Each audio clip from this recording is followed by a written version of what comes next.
Thank you, Chairman of Community. I want to associate myself with what has been said, especially what our sister President Samia Suluhu has just mentioned. But before that, let me raise a couple of questions maybe to guide us. I don't know if that is possible. One, is there anybody among us who did not see this coming? I for one, I saw it coming to be where we are now. I saw it coming because I did not see who was taking charge of the process, who was listening, who was trying to provide any kind of guidance as to what we should be doing from one thing or one day to another. And by this, I want to also ask, as the East African community, what did we want from the beginning? Or what did we do about that? What are we doing now? And what do we want to do for where we want to go? Because exactly like President Samia has mentioned, if it is talking about problems and defining them, and I think we have been very eloquent. We have talked about all kinds of things. But when do we match what we are saying and what we are doing so that we get to what we want? When do we come to that? I haven't seen it. President, I asked last time in our meeting, the last summit, where is East African community, or does it exist? And exist for what? By the way, even now, the person or the country we are talking about is not represented as we are discussing. And it is supposed to be, the country is supposed to be part of East Africa, but nowhere to be represented. So I'm not sure what bearing what we are discussing has on what happens in the process of finding a solution in this country. I'll move on.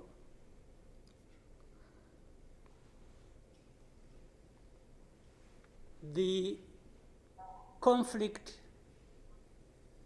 that was created from the time we had the East African community get involved in trying to help in Congo, and later on when the East African force was trying its best and we are seeing progress, Tshisekedi decided they are not doing what he wanted and went to SADC. SADC agreed they would come and do what he wanted and sent everybody packing. And that we complied and kept quiet. What really did we expect to come out of this? Now, worse still, I think even in East Africa itself, ourselves,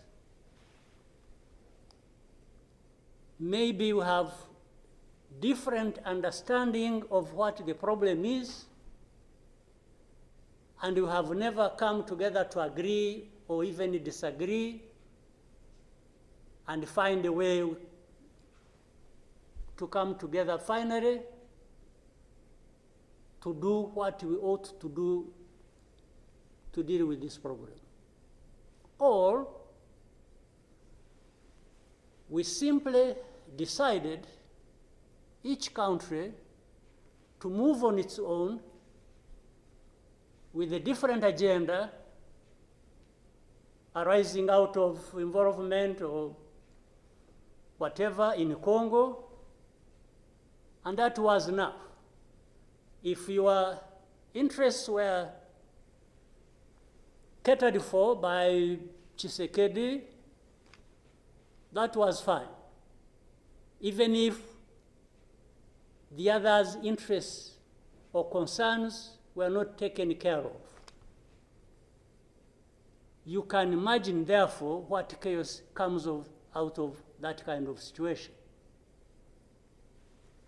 We are, on one hand, assuming or pretending we are coming together over an issue and trying to find a solution, while at the same time, each country is pulling in its own direction, different from the others.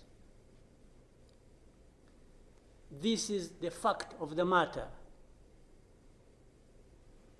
Now, but even if we were doing everything right, all of us, nothing is going to come out of it until those mainly concerned are also part of it and participating and contributing to the success of the process through which they are getting the support. But if the parties decide or accept to be manipulated, because, and by the way, that's exactly what happened, and I think in Congo, there are experts for doing that. They would go to one party and promise them something, and then they would decide to keep quiet about what is obviously going to result into problems like we are seeing now. He didn't want East African community because they were not doing things the way he wanted, even if it was not right.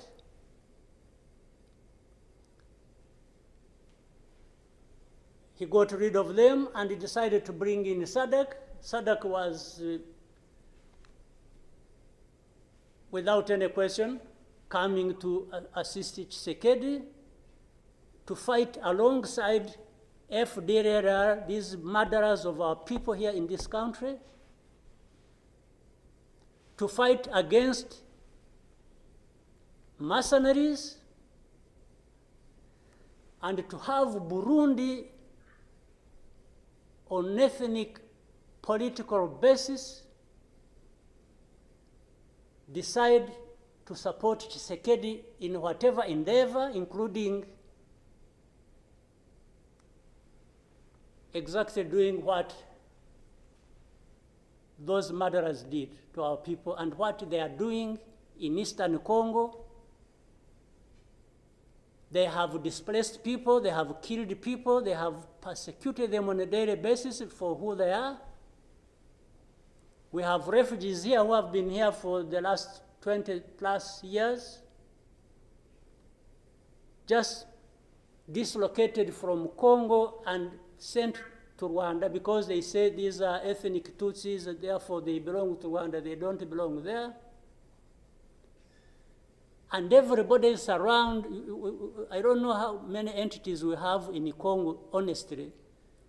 We have MONUSC, we have SAMI DRC, we have mercenaries, we have Burundi, we have FDLR that has joined them, and everybody is there watching this thing, and we pretend it's like we don't understand what has been going on for all these years. And then when things like this of last week erupted, we behave like we are surprised or we are concerned about humanitarian crisis, about this and that. Isn't persecuting and killing people and displacing them part of that humanitarian concern? So as East Africans, we sit here and then do what about it? For the last 2 days, on Monday and today this morning, I spoke with the President of South Africa, who sought me out to speak with me on this matter because of their involvement in Eastern Congo.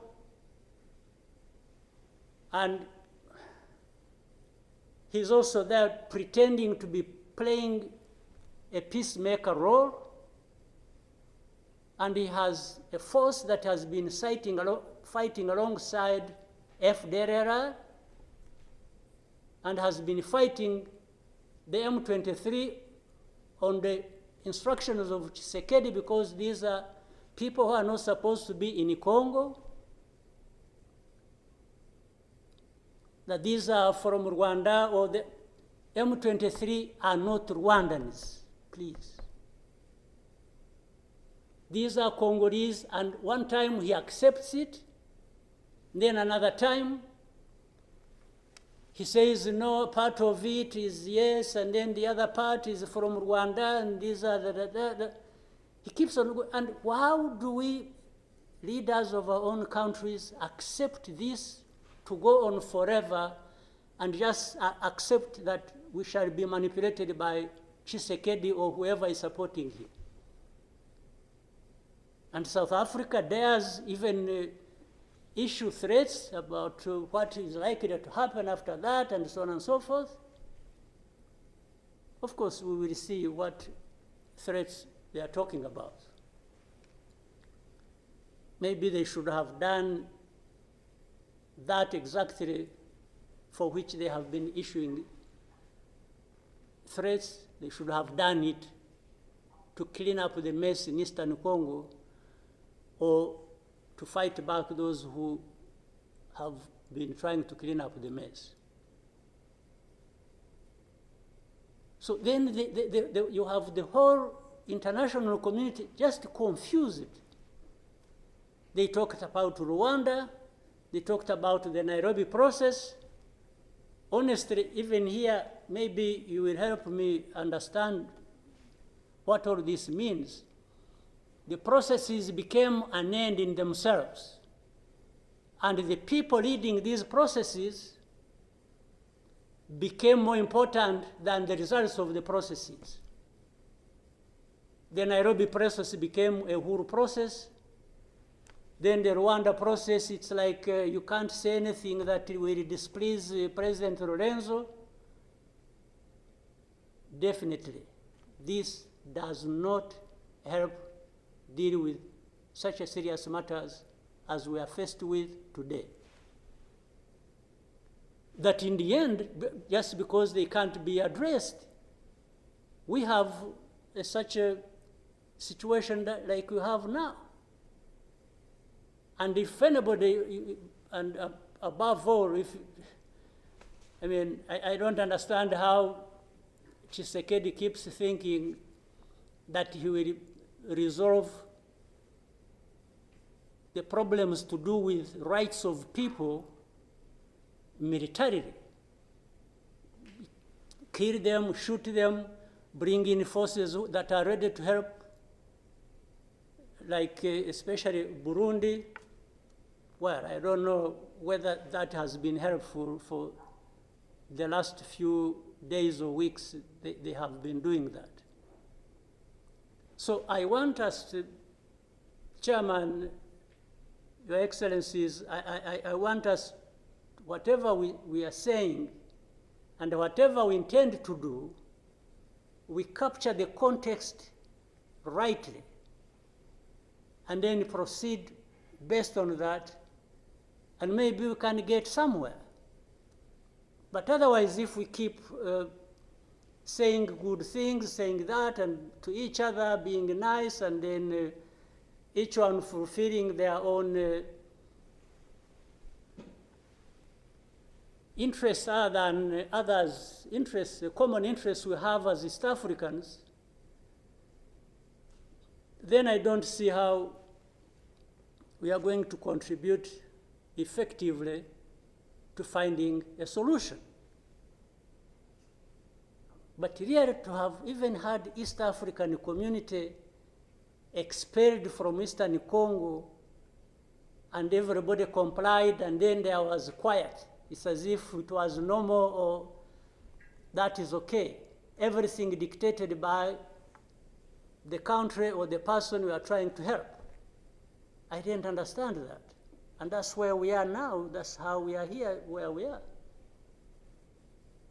So let me maybe for now stop here. I would really want to hear advice of others, but I think it's not just a plaything. It's not, it's a serious matter, evidently, because it consumes people's lives.